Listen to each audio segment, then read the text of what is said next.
kita abaikan ngomongin burung walet, kita ngomongin ekstensi yang ada di sini, teman-teman. Apakah dia ini ditinggal oleh suaminya? Dia mengakhiri hidupnya entah karena hutang, dia terlilit hutang, atau karena dia ditinggal kekasihnya, dia gantung.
Selamat malam pemirsa. Di ruangan tengah tempat saya berdiri ini merupakan tempat sentral dari ekstensi yang sebelumnya kita eksplor sangat kental sekali. Jadi saya putuskan untuk adu nyali di tempat sini. Dan di sini juga sudah banyak dihinggapi binatang-binatang ini ya, burung walet terutama. Ada kayak bekas hordeng atau bahan-bahan apalah ini, seperti kayak gaun kuntilanak kalau saya lihat. Gorden nih, gorden. Pas gorden. Ada ini kursi bambu yang sudah mengerikan sekali, menyimpan historik kelam pastinya ini. Apakah ini bekas pijakan dia untuk terakhir kalinya dia hidup atau apalah? Saya pun tidak begitu meyakininya, hanya sekedar hipotesa saya. Ya, semoga aja ini menyimpan energi negatif ya, sehingga ketika adu nyali banyak sekali ekstensi di sini. Oke, silakan tinggalkan saya seorang diri. Ya.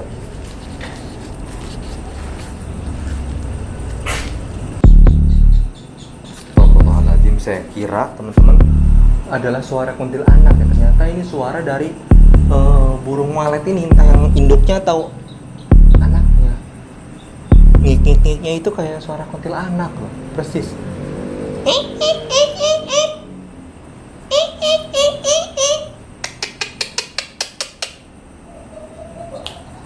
Allah.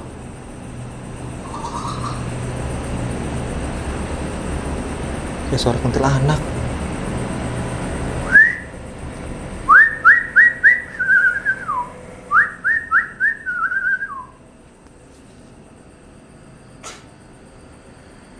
Hebat ya teman-teman ya, kuasa Allah loh. Burung ini bisa hidup dengan sarangnya sendiri yang dia bikin dari entah dari mana. Dia ngambil tumbuhan-tumbuhan kering, kemudian dia tempelkan di langit-langit untuk dia tidur gitu. Unik ya, kuasa Allah loh. Dan sarang burung walet ini juga ada manfaatnya, bisa dijual dan segala macam. Ininya sih lebih kepada air liurnya.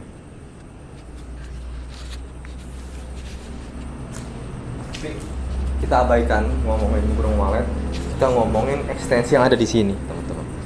Jadi ini rumah bekas perempuan gantung diri. Nah, saya sendiri belum mengulik kenapa dia bisa gantung diri, dikarenakan mungkin masalah ekonomi atau apa. Nah, itu pemantik masalahnya yang saya tidak tahu hingga saat ini gitu. Karena minim sekali orang-orang yang tahu sebab akibatnya dia sehingga gantung diri. Nah, orang-orang tahu dia itu gantung diri, meninggal dunia seorang perempuan, dah gitu aja. Di rumah ini tanpa ada suami, entah ada anaknya atau enggak, di belakang rumahnya. Dan kita tadi bisa saksikan ya pada saat penelusuran, ada tambang teman-teman di atas apa namanya, kitchen set atau meja dapurnya. Ya Allah, mengerikan sekali. Yeay, siapa itu? Ini kalau kita perhatikan, kalau misal ini rumah ada di tahun 2000-an, 2010, ini rumah sudah cukup luas untuk bilangan rumah kampung ya teman-teman ya. Sangat bagus ya. Saya rasa baguslah termasuknya. Tanahnya cukup luas. Tidak seperti rumah-rumah KPR subsidi yang hanya mungkin 5 kali 10 atau 5 kali ya, 5 kali 10 meter gitu yang kecil. Ini sudah cukup layak. Makanya penasaran apa sebabnya dia hingga gantung diri, padahal ini rumah dia tidak bayar, tidak ngontrak. Sepertinya ini masalah asmara. Saya yakin ini asmara sepertinya. Apakah dia ini ditinggal oleh suaminya? Kalau dia terlilit hutang, tidak mungkin sampai bunuh diri. Karena kalau terlilit hutang, rumah ini sudah diambil. Allahu Akbar, siapa itu? Tiba-tiba meledak di belakang saya.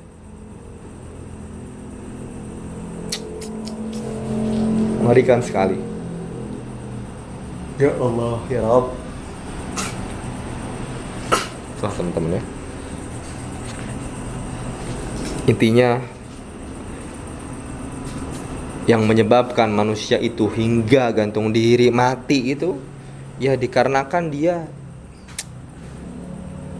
terlalu memikirkan dunia, terlalu lalai hidupnya, terlalu ya teman-teman ya, seakan-akan dunia itu nomor 1 di kepala dia. Dia mengakhiri hidupnya seakan-akan dengan dia mengakhiri hidupnya masalahnya kelar. Padahal di akhirat nih, di akhirat dia meninggal tuh, setelah dia meninggal itu perkaranya lebih berat dibanding perkara dunia doang. Dunia itu perkaranya cuman ya Allah, yang bikin lu banyak utang itu tuh ya akibat perbuatan lu sendiri, nafsu lu, syahwat lu, ya kan? Yang bikin karena ngutang kan kayak gitu, teman-teman. Karena pengen ini, pengen itu, pengen mobil, pengen motor, pengen rumah. Suatu yang sebenarnya bukan hal pokok, tapi ia kejar sehingga dia terlilit hutang sendiri hingga ratusan juta gitu. Misal kalau dia meninggal karena utang, atau meninggal dikarenakan dia putus cinta, merasa Allahu Akbar, tawa lo, gue lagi nasehatin lo ya. Ini setan ya teman-teman. Ini sudah bukan si perempuan itu. Perempuannya itu yang sudah meninggal dunia, itu sudah sibuk dengan urusan di alam barzakhnya. Dia disiksa. Tapi ini jinnya setan ini yang menyerupai. Teman-teman ya. Allahu la ilaha illa huwal hayyul qayyum. Makanya tuh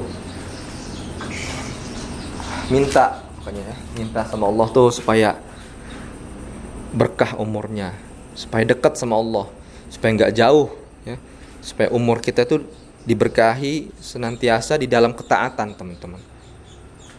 Jangan hidupnya, usianya cuma dihabisin untuk cari harta, ngumpulin harta dan segala macam, teman-teman ya.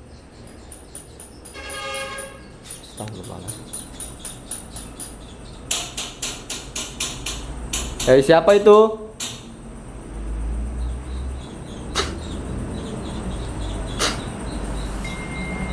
Seandainya si perempuan ini meninggal dikarenakan dia merasa dikejar-kejar hutang atau kekurangan harta, sungguh penyesalan yang tidak akhir pastinya untuk si perempuan ini kelak di akhirat. Atau karena urusan cinta itu kasihan banget, kasihan. Allahu Akbar. Memang urusan jodoh itu hal yang penting, tapi jangan sampai membuat kita lalai ya teman-teman ya, sehingga kita habis waktunya untuk memikirkan hal itu gitu. Padahal jodoh itu kan sudah dijamin oleh Allah. Sudahlah, jangan dibawa pikiran dan segala macam, jalanin aja. Cari sesuatu yang belum terjamin untuk kita, apa? Akhirat. Ya, surganya Allah tuh kan belum terjamin untuk kita. Kita cari itu. Nggak ada yang tahu kita di akhirat kita masuk neraka atau surga. Nggak usah pikirin masalah itu. Nasihat-nasihat juga nih buat teman-teman mungkin yang ngerasa patah hati, putus harapan, udah nggak usah pikirin masalah itulah teman-teman.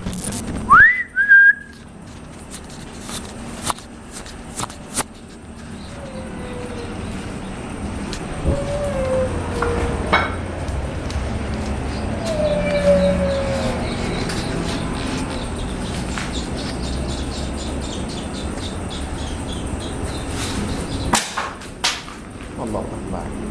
Meledak di sini. Hei, siapa itu?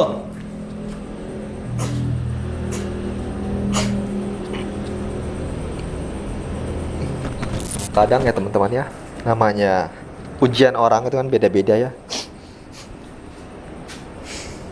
Beda-beda tiap orang, levelnya beda-beda. Ada yang diuji dari keluarganya, ada yang diuji dari istrinya, ada yang diuji dari suaminya, ada yang dari anaknya, ada yang dari mertuanya, ada yang dari tetangganya, dan segala macam. Pokoknya ujian-ujian orang itu beda-beda. Yang pasti harus kita pegang teguh adalah keimanan kita ya teman-teman ya. Kita harus junjung tinggi-tinggi tujuan hidup kita. Apa sih tujuan hidup kita? Apakah kita semata-mata di dunia ini hanya untuk cari uang, teman-teman, untuk makan, kemudian ujung-ujungnya mati? Tidak terima dia dinasehatin. Kalau hanya ujung-ujungnya mati, terus untuk apa kita hidup sampai 50 tahun, 60 tahun? Kalau ujung-ujung cuma mati. Kalau hanya untuk makan doang, buat apa?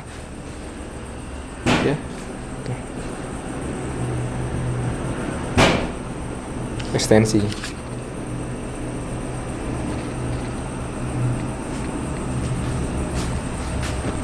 Allah itu ciptain kita itu bukan karena ketidaksengajaan.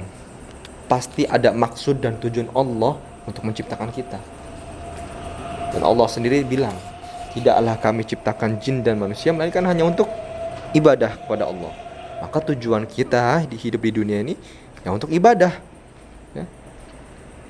Selain ibadah, yaitu hanya untuk keberlangsungan hidup kita. Jadi, tapi kenyataannya, keadaannya terbalik. Ibadahnya ditinggal, hal-hal yang untuk menopang kehidupan itu yang dikejar-kejar.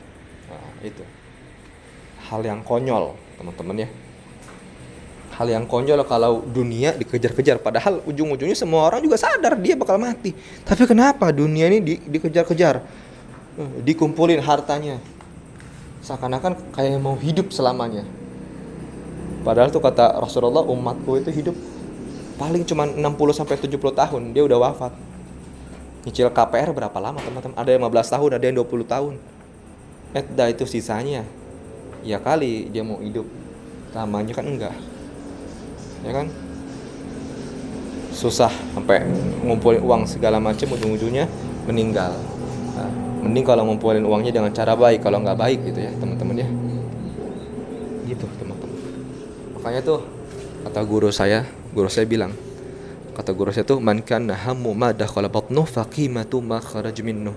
Barang siapa yang semangatnya hanya untuk cari ngisi untuk perutnya aja tuh, maka kadar orang tersebut tuh nggak lebih dari apa yang keluar dari perutnya. Tujuan, hakikat, kualitas hidup orang itu tuh nggak lebih dari kotoran. Makanya kita penting tahu tujuan hidup kita tuh mau kemana. Masa sih kita cuman mau nyari ngisi perut kita doang, ujung-ujung mati. Nanti kita di akhirat merugi. Makanya kita perlu melek, kita perlu kejar. Di dunia ini ladang amal buat kita. Kita ibadah cuman di dunia doang. Di akhirat kita udah nggak ibadah lagi. Makanya kita manfaatin waktu kita, umur kita nih untuk taat kepada Allah, untuk ibadah, teman-teman ya. Allahu Akbar. Oh, jangan sampai kayak gini nih. Akhirnya dia tragis karena mengejar dunia, karena kecewa dia terhadap dunia. Si setan ini nih, dia mengakhiri hidupnya entah karena hutang, dia terlilit hutang, atau karena dia ditinggal kekasihnya, dia gantung diri, dia di dapur. Allahu Akbar. Allahu Akbar. Sepertinya ini seperti reka adegan dia ini. Menjerit ketika tambangnya mengikat lehernya. Ya Allah, mengenaskan sekali meninggalnya. Pasti penyesalan tiada akhir itu dia. Udah mati begitu ya, teman-teman ya. Pasti dia pengen balik lagi ke dunia untuk menebus kesalahannya, penyesalannya. Tapi ya hidup gak bisa begitu. Udah terlanjur dia mati.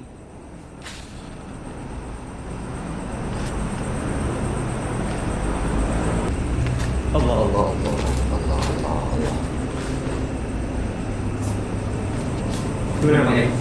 Alhamdulillah Pak Hadi. Banyak suara ketawa-ketawa. Sampai tadi terakhir dia menjerit seperti kayak reka adegan dia ketika digantung gitu. Dia salah tiada akhir pasti itu si perempuan itu. Kasihan dia. Berakhir tragis seperti itu. Di akhirat pun dia disiksa oleh malaikat. Oke, pemirsa. Pokoknya jadikan semua yang ada di sini, tayangan ini dan juga apa yang saya bicarakan, kalau ada manfaatnya diambil ya. Jadikan tayangan ini sebagai, kalau kata orang tuh, tuntunan. Kalau kata Sayyidina Ali bin Abi Thalib tuh, dia bilang, unzur ila man qala wa la tanzur ila man qala. Lihat itu dari sesuatu yang disampaikan, jangan dari siapa yang menyampaikan. Karena kalau kita melihat dari siapa yang menyampaikan, ya kita kontennya konten receh. Tapi sebenarnya isinya itu adalah tuntunan. Jadi ini kita explore seperti ini nih, pasti ada hikmahnya. Betul. Jadi jangan sampai kayak si perempuan ini mengunggulkan dunia dia ini. Betul.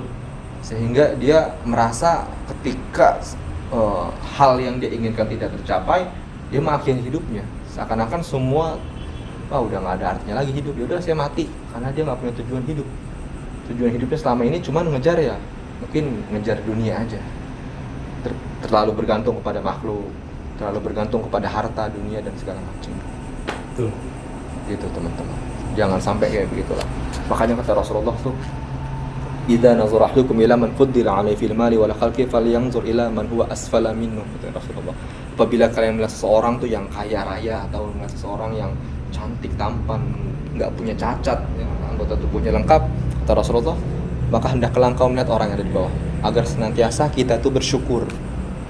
Nah, jadi hidup itu kuncinya cuma dua, syukur sama sabar. Ya teman-teman, jangan pernah percaya mitos, tetap saksikan Lorong Misteri. Assalamualaikum warahmatullahi wabarakatuh.